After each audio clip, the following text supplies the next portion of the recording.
Saudi, Pakistan, துருக்கி இந்த 3 நாடுகளும் ஒன்றிணைஞ்சு ஒரு பாதுகாப்பு ஒப்பந்தத்த கையெழுத்து போட்டிருக்காங்க. போர் நடத்திட்டு இருக்கிற இந்த சிச்சுவேஷன்ல இப்படிப்பட்ட ஒரு பாதுகாப்பு ஒப்பந்தமா? அப்படிங்கிற ஒரு கேள்வி வருது இல்லையா? நிச்சயமாக இது ஈரானுக்கு எதிராக தான் இருக்கும் அப்படின்னு எல்லாரும் நினைச்சுக்கிட்டு இருப்போம். ஆனா அப்படி மட்டும் நம்ம நினைச்சோம் அப்படின்னா, நம்ம இன்னொரு ஆங்கிள மிஸ் பண்றோம்னு அர்த்தம். அந்த இன்னொரு ஆங்கிள் என்ன? ஏன் இந்த 3 நாடுகள் ஒன்றிணைஞ்சாங்க? இதுக்கு பின்னாடி இருக்கிற கணக்கு என்ன? அப்படிங்கிறத பத்தியும் தான் இன்னைக்கு வீடியோல ரொம்ப டீடைல்டாக பார்க்க போறோம். இது டிகோட் பை வெங்கட்.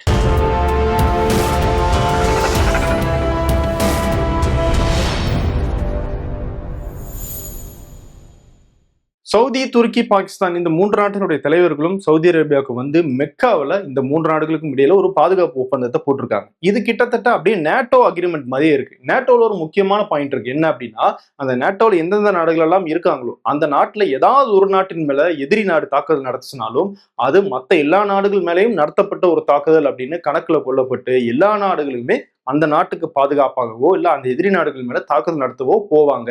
சோ அப்படிப்பட்ட ஒரு முக்கியமான அம்சமும் இந்த ஒப்பந்தத்துல இருக்கு அப்படின்னு இந்த 3 நாட்டினுடைய தலைவர்களும் சொல்லியிருக்காங்க. இப்போ உங்களுக்கு உடனடியாக ஒரு கேள்வி வரும். அப்ப நாளைக்கு ஈரான் சவுதி மேல அட்டாக் பண்ணாங்கன்னா துருக்கியும் பாகிஸ்தானும் சேர்ந்து ஈரான் மேல அட்டாக் பண்ணுவாங்களா அப்படின்னு ஒரு கேள்வி வரும். அந்த கேள்விக்கான பதில நான் பின்னாடி சொல்றேன். அதுக்கு முன்னாடி சவுதி, துருக்கி, பாகிஸ்தான் இந்த காம்பினேஷன் எப்படி உருவாச்சு அப்படிங்கறத பத்தி பார்க்கலாம்.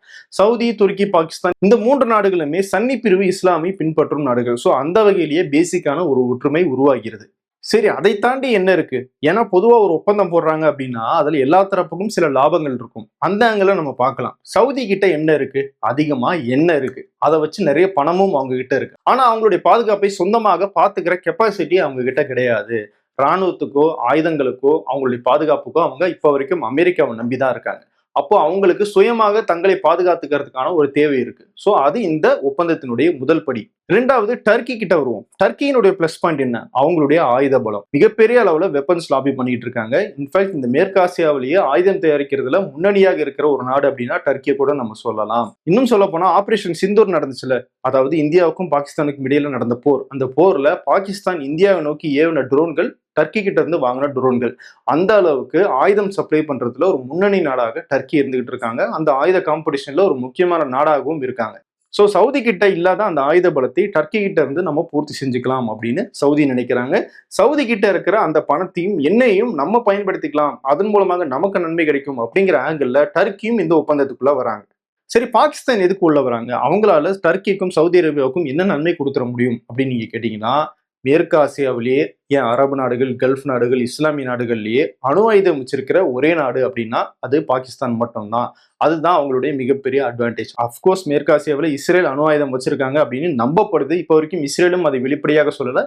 அதை பத்தி கேட்கணும்னா அமெரிக்காவோ பிரிட்டனோ இல்ல ஈரானை குற்றம் சாட்டுற மத்த எந்த நாடுகளுக்கும் தோணக்கூட இல்லை அப்படிங்கிறது வேற விஷயம். சோ அணு ஆயுதம் அப்படிங்கிறது பாகிஸ்தானுடைய மிகப்பெரிய பிளஸ். ஆனா அந்த அணு ஆயுதத்தை சவுதி அரேபியாவுக்காக அவங்க பயன்படுத்துவாங்களா அப்படிங்கிறது மிகப்பெரிய கேள்விக்குறி தான். இருந்தாலும் அணு ஆயுதம் வச்சிருக்கிறது பாகிஸ்தானை ஒரு ஸ்டேட்டஸ்ல கொண்டு வந்து உட்கார வைக்கிறது. ரெண்டாவது, பாகிஸ்தானுடைய ராணுவ காலாட்படைகளுடைய எண்ணிக்கை அது கம்பேரிட்டிவ்லி சவுதி அரேபியாவோ துருக்கியோட அதிகம். சோ அந்த அடிப்படையில ஏற்கனவே சவுதி அரேபியாவுக்கு கிட்டத்தட்ட 8000 ராணுவ வீரர்களை அனுப்பியிருக்காங்க இந்த மார்ச் மாசமே. சோ இந்த வகையில சவுதி அரேபியாவுக்கு பாகிஸ்தான் ஹெல்ப் பண்ண முடியும். அதே நேரம் பாகிஸ்தானுக்கும் சவுதி அரேபியா கிட்ட நிறைய ஹெல்ப் தேவைப்படுது. ஏன்னா அவங்களுடைய பொருளாதாரம் மிகப்பெரிய அளவுல பாதிக்கப்பட்டிருக்கு. அதை சரி செய்யணும் அப்படின்னா இந்த மாதிரியான நாடுகளினுடைய உதவி நிச்சயமாக பாகிஸ்தானுக்கு தேவை. சோ அந்த வகையில பார்த்தோம்னா எண்ணெய் வளம் கொண்ட சவுதி அரேபியா கிட்ட கம்மி காசுக்கு எண்ணெய் வாங்கலாம். அப்படி இல்லாட்டி நிறைய முதலீடுகளை சவுதி அரேபியால இருந்து பாகிஸ்தானுக்கு வாங்கலாம் அப்படிங்கிற நன்மைகள் பாகிஸ்தானுக்கு கிடைக்கும். சோ இந்த பேக்ரவுண்ட்ல தான் இந்த 3 நாடுகளும் ஒன்றிணைகிறாங்க. சரி, இப்போ சவுதியினுடைய பாயிண்ட் ஆஃப் வியூவை இன்னும் கொஞ்சம் உடைச்சு பார்க்கலாம். சவுதி அரேபியாவுக்கு என்ன பிரச்சனை? அவங்களுடைய பாதுகாப்புக்கு அவங்க அமெரிக்காவை நம்பி இருக்கிறது தான் பிரச்சனை. ரெண்டாவது, அமெரிக்கா கிட்ட இருந்து தான் ஆயுதமும் வாங்குறாங்க. அது கொஞ்சம் காஸ்ட்லியாக இருக்கு. இப்படியே போய்கிட்டே இருக்க முடியாது அப்படிங்கிறது சவுதி அரேபியாவுக்கு தெரியுது. குறிப்பா ஈரான் போர் தொடங்கினதுக்கு பிறகு அமெரிக்காவை மட்டுமே நம்ம நம்பி இருக்கிறது எந்த வகையிலும் பயன் தராது அப்படிங்கிறது சவுதி அரேபியாவுக்கு நல்லாவே தெரிஞ்சிருச்சு. அது மட்டும் இல்ல, கல்ஃப்ல இப்ப நடந்துட்டு இருக்கிற பிரச்சனைகள்ல அமெரிக்கா தலையிட்டுச்சுன்னா அதனுடைய பிரச்சனை இன்னும் தீவிரமாகுது அப்படிங்கிறத சவுதி அரேபியா நல்லாவே உணர்ந்து வச்சிருக்காங்க. அப்படி இந்த போர் எஸ்கலேட் ஆகி அவங்களுடைய எண்ணெய் வியாபாரம் பாதிக்கப்படுறது சவுதி அரேபியாவுக்கு பிடிக்கல. அப்போ அமெரிக்கா நம்ம ஒரு பாதுகாப்புக்கான ஒரு ஏரியாவாக வச்சிருக்கணும். அதே நேரம் அவங்கள எல்லா நேரத்திலையும் பயன்படுத்த முடியாது. அப்படி பயன்படுத்தினா பிரச்சனை வரும். அப்போ என்ன பண்ணணும்? புதுசாக நம்ம ஒரு பாதுகாப்பு அணியை உருவாக்கணும். அந்த பாதுகாப்பு அணியின் மூலமாக சவுதி அரேபியா தங்களுடைய பாதுகாப்பை அவங்களே உறுதி செய்யறதுக்கான ஏற்பாடுகளை பண்ணணும் அப்படிங்கிற நோக்கத்தோட இந்த ஒப்பந்தத்தை சவுதி போட்டிருக்கிறதாக சர்வதேச அரசியல் பார்வையாளர்கள் சொல்றாங்க. எப்படி அவங்கள தன்னிறைவு செஞ்சுக்க முடியும் அப்படின்னா, டர்க்கி கிட்ட இருக்கிற அந்த வெப்பன்ஸ் இண்டஸ்ட்ரி லாபி இருக்குல்ல, அந்த லாபியை கொண்டு சவுதி அரேபியாவில் ஆயுத தொழிற்சாலைகள் அமைக்கலாம் அப்படிங்கிற ஒரு தொலைநோக்கு திட்டம் இந்த சவுதி அரேபியானுடைய அக்ரிமெண்ட்ல இருக்குன்னு சொல்றாங்க. ஸோ ஒரு பக்கம் டர்க்கி மூலமாக ஆயுதம் கிடைச்சிரும், இன்னொரு பக்கம் பாகிஸ்தான் மூலமாக அதுக்கான ட்ரைனிங்கும் கிடைச்சிரும். இதெல்லாம் இருந்துச்சு அப்படின்னா சவுதி தங்களை தாங்களே தற்காத்துக் கொள்ளலாம் அப்படிங்கிற ஒரு முடிவுக்கு வருவாங்கல்ல.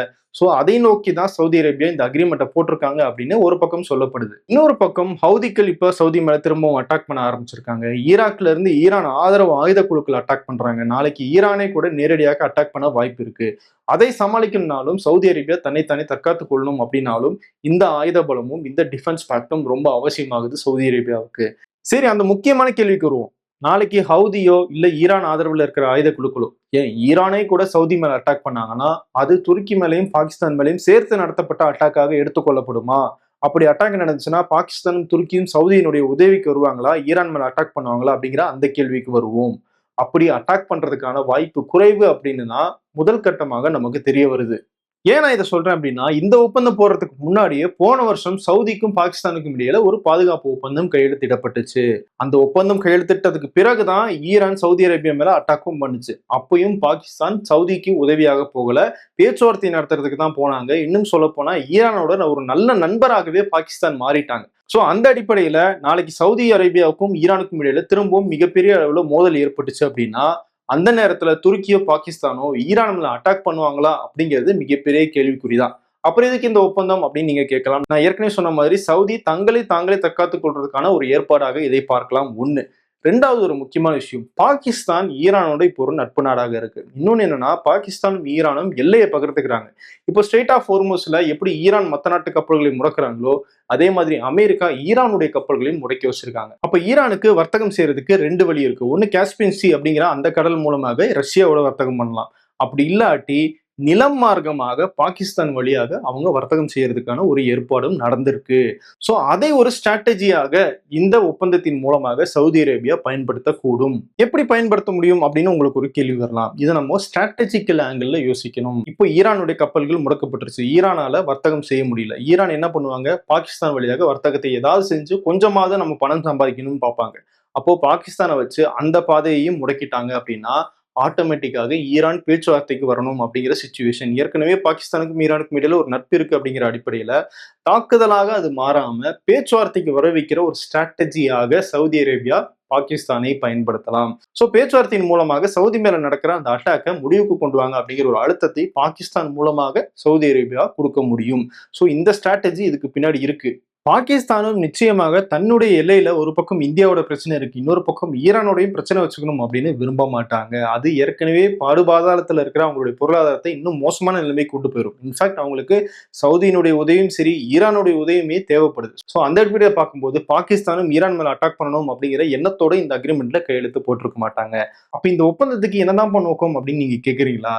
நம்ம இவ்வளவு நேரம் ஒரு பக்கம் ஈரானை மட்டுமே எதிரியாக வச்சு பார்த்துட்டு இருக்கோம். ஆனா இன்னொரு பக்கம் இஸ்ரேல்னு ஒரு நாடு இருக்கு. அந்த நாட்டை பத்தி நம்ம யாருமே யோசிக்கிறது இல்லை. சவுதி, பாகிஸ்தான், துருக்கி இந்த மூன்று நாடுகளுமே இஸ்ரேலை கடுமையாக எதிர்க்கிறாங்க, கடுமையான குரல் கொடுத்துக்கிட்டு இருக்காங்க இஸ்ரேலுக்கு எதிராக. இன்ஃபேக்ட் நீங்க யோசிச்சு பாத்தீங்கன்னா பாகிஸ்தான் கூட ஈரானோட நட்பு நாடாக இருக்காங்க. ஈரானுக்கும் துருக்கிக்கும் இடையில ஓட்டோமன் எம்பையர் காலத்துல இருந்தே அப்பப்ப பிரச்சனை இருந்துட்டு தான் இருக்கு. இருந்தாலும் தாக்கி கொள்ற அளவுக்கு அவங்களுக்கு இப்ப பெரிய பிரச்சனை இல்லை. சவுதி அரேபியாவுக்கு நேரடியாக பிரச்சனை இருக்கு. ஆனாலும் இந்த போர் தொடங்குறதுக்கு கொஞ்ச நாள் முன்னாடி வரைக்கும் ஈரானும் சவுதி அரேபியாவும் ஒரு அண்டர்ஸ்டாண்டிங் குள்ள வந்தாங்க. பகையெல்லாம் மறந்துட்டு நமக்குள்ள வர்த்தகத்தில் ஈடுபட்டுக்கலாம் அப்படிங்கிற ஒரு சிச்சுவேஷன் ஏற்படுத்தப்பட்டுச்சு. ஸோ அந்த அடிப்படையெல்லாம் பார்க்கும்போது ஈரானோட கூட இந்த மூன்று நாடுகள் ஏதோ ஒரு வகையில ஒத்து போயிடுவாங்க. ஆனா இஸ்ரேலோட இந்த மூன்று நாடுகளுமே ஒத்து போகவே மாட்டாங்க என்ற மாதிரியான சிச்சுவேஷன் தான் இப்ப அங்க நீடிக்குது. சவுதிக்கும் இஸ்ரேலுக்கும் இடையில என்ன பிரச்சனை? பாலஸ்தீனத்துல காசாவில் அவங்க பண்ணிட்டு இருக்கிற அட்டூழியம் தான் பிரச்சனை. தி ஆப்ரஹாம் அக்கார்ட்ஸ் அப்படின்னு ஒரு ஒப்பந்தத்தை அமெரிக்கா கொண்டு வந்தாங்க. எதுக்கு கொண்டு வந்தாங்க? கல்ஃப் நாடுகள், அரபு நாடுகள் எல்லாம் இஸ்ரேலோட ஒரு நல்லுறவை மெயின்டைன் பண்ணணும் அப்படிங்கிற காரணத்துக்காக அமெரிக்காவுடைய தலையீட்டுல கொண்டு வரப்பட்ட ஒப்பந்தம். ட்ரம்ப் தான் அதையும் கொண்டு வந்தார். அந்த ஒப்பந்தத்துல யுஏஇ, பஹ்ரைன் சேர்ந்துட்டாங்க. ஆனா சவுதி அரேபியா எங்களால சேரவே முடியாது அப்படின்னு நிராகரிச்சிட்டாங்க. அதுக்கு சவுதி சொன்ன காரணம், பாலஸ்தீனத்துல ஒரு தீர்வு கிடைக்கணும், இஸ்ரேல் தாக்குதலை நிறுத்தணும், பாலஸ்தீனத்தை ஒரு நாடாக நம்ம அங்கீகரிக்கணும், அதுக்கு ஒரு சொல்யூஷன் கிடைச்சா மட்டும்தான் நாங்க இந்த ஒப்பந்தத்துல கையெழுத்து போடுவோம் அப்படின்னு சவுதி அரேபியா சொல்லிட்டாங்க. ஸோ அதனால எப்பவுமே இஸ்ரேலுக்கு எதிராக தான் சவுதி அரேபியா இருந்திருக்காங்க. ஒண்ணு. ரெண்டாவது துருக்கிக்கு வருவோம். துருக்கிக்கும் இஸ்ரேலுக்கும் என்ன பிரச்சனை? இஸ்ரேலுக்கு பக்கத்துல இருக்கிற மிகப்பெரிய ஆயுதம் பலம் பொருந்திய ஒரு இஸ்லாமிய நாடுனா அது துருக்கி தான். சோ அந்த வகையிலேயே அவங்களுக்கு இயல்பாகவே முரண்பாடு ஏற்படுது. துருக்கிக்கும் காசாவில் இஸ்ரேல் பண்ணிட்டு இருக்கிற அந்த தாக்குதல்கள் மேல கடுமையான முரண்பாடுகள் இருக்கு. கடுமையான எச்சரிக்கை கொடுத்துக்கிட்டே இருக்காங்க. வெளிப்படையாக இன்னும் சவுதி அரேபியாவோட ஸ்ட்ராங்காகவே இஸ்ரேலை கிரிட்டிசைஸ் பண்ற நாடு அப்படின்னா அதை நம்ம துருக்கி அப்படின்னு சொல்லலாம். இன்னொரு பக்கம் துருக்கிக்கு குடைச்சல் கொடுக்கறதுக்காக சைப்ரஸ் அப்படிங்கிற நாட்டை இஸ்ரேல் பயன்படுத்துறாங்க அப்படிங்கிற குற்றச்சாட்டையும் துருக்கி வச்சுக்கிட்டே இருக்காங்க. ஸோ அவங்களுக்கு ரீஜனலாகவே பிரச்சனை இருந்துகிட்டு இருக்கு. ஸோ அதுவும் துருக்கிக்கு இஸ்ரேலுக்கு எதிரான ஒரு ப்ராப்ளமாக மாறுது. இவங்க ரெண்டு பேரையும் கனெக்ட் பண்ணுது. மூணாவது, பாகிஸ்தானும் ஒரு இஸ்லாமிய நாடு அப்படிங்கிற அடிப்படையில காசாவில் பாலஸ்தீனத்துல நடந்துட்டு இருக்கிற அட்டூழியங்களை கண்டிக்கிற வகையில இஸ்ரேலுக்கு எதிர்க்கிறாங்க, வெளிப்படையாகவே திட்டுறாங்க. எந்த அளவுக்கு பாகிஸ்தான் இஸ்ரேலை எதிர்க்கிறாங்க அப்படின்னா, அமெரிக்காவும் இஸ்ரேலும் சேர்ந்துதான் ஈரான் மேல அந்த 40 நாள் போரை தொடங்குறாங்க. இஸ்ரேலை கண்டிச்ச பாகிஸ்தான் அமெரிக்காவை மட்டும் கண்டிக்கல. ஏன்னா அமெரிக்காவால அவங்களுக்கு ஆதாயம் இருக்கு, அமெரிக்காவை பகச்சிக்க முடியாது அப்படிங்கிறது பாகிஸ்தானுக்கு நல்லா தெரியும். அப்படி இருந்துமே இஸ்ரேலை மட்டும் அவங்க பகச்சிக்கிறாங்க. சோ நீங்க கம்பேர் பண்ணி பாத்தீங்கன்னா, ஈரானை விட இந்த 3 நாடுகளுக்கும் மிகப்பெரிய பகை அப்படிங்கிறது இஸ்ரேலோட தான் இருக்கு. இஸ்ரேல் இன்னும் சும்மாவா இருக்காங்க? ஒரு பக்கம் காசா, பாலஸ்தீன், இன்னொரு பக்கம் லெபனான், இன்னொரு பக்கம் சிரியா அப்படின்னு தங்களுடைய ஆக்கிரமிப்பு எல்லையை விரிவுபடுத்திக்கிட்டே இருக்காங்க. இன்னைக்கு ஈரானுக்கு வந்த பிரச்சனை நாளைக்கு சவுதி அரேபியாவுக்கோ இல்ல கல்ஃப்ல இருக்கிற மற்ற நாடுகளுக்கோ நிச்சயமாக வரும் அப்படிங்கிறது சவுதி அரேபியாவுக்கு நல்லாவே தெரிஞ்சிருக்கு. அதனாலதான் அமெரிக்காவை மட்டுமே நம்ம நம்பி இருக்க முடியாது. இஸ்ரேலை எதிர்க்கணும் அப்படின்னா நம்ம துருக்கியோ பாகிஸ்தானோட நம்ம டைப் பண்ணணும் அப்படிங்கிற நோக்கத்துல சவுதி அரேபியா இந்த அக்ரிமெண்ட்டை போட்டிருக்காங்க. ஏன் அமெரிக்காவை மட்டும் நம்ப முடியாது?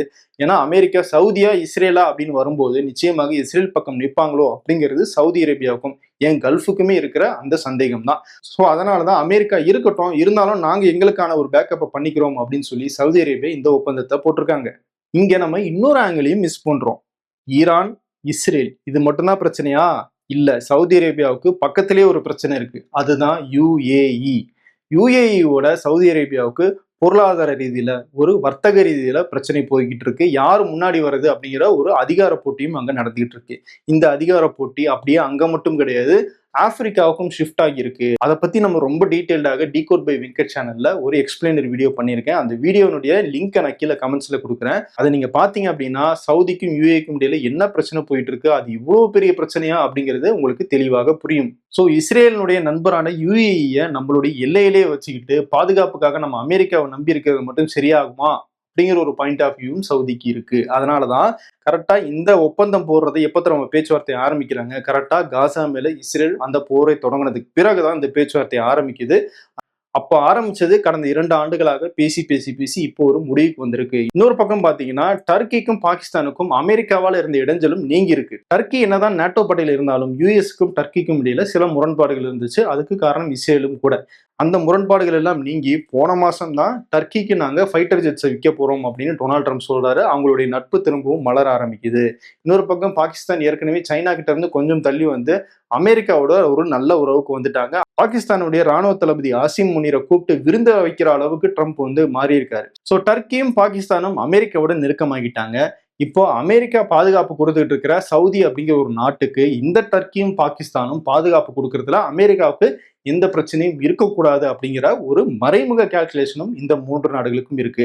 அதனாலதான் அவங்களுடைய உறவு சரியானதுக்கு பிறகு சரியா இப்போ ஈரானோட பிரச்சனை தீவிரமடைஞ்சிட்டு இருக்கிற இந்த சிச்சுவேஷன்ல இந்த ஒப்பந்தம் கையெழுத்திடப்பட்டிருக்கு. சோ சவுதிக்கும் ஹவுதிக்கும் இப்ப ஏற்பட்டிருக்கிற இந்த மோதல் தான் இந்த ஒப்பந்தத்தை உடனடியாக கையெழுத்து போட வச்சது அப்படின்னு நம்ம நினைக்கலாம். ஆனால் அது மட்டுமே காரணம் கிடையாது. ஒரு பக்கம் ஸ்ட்ரெய்ட் ஆஃப் ஹோர்முஸ் வழியாக சவுதி அரேபியனுடைய கப்பல்கள் போக மாட்டேங்குது. இன்னொரு பக்கம் செங்கடல் வழியாக நம்மளுடைய கப்பல்களை எல்லாம் அனுப்பலாம் அப்படின்னு சவுதி பிளான் பண்ணாலும் அதையும் ஹவுதிகள் முட்டுக்கட்டை போட்டுறாங்க. அப்போ எதிர்காலத்துல இந்த செங்கடலையும் இந்த ஸ்ட்ரெய்ட் ஆஃப் ஹோர்முஸையும் பாதுகாக்கணும் அப்படின்னா அவங்களுக்கு மிகப்பெரிய ஒரு அணி தேவைப்படுது.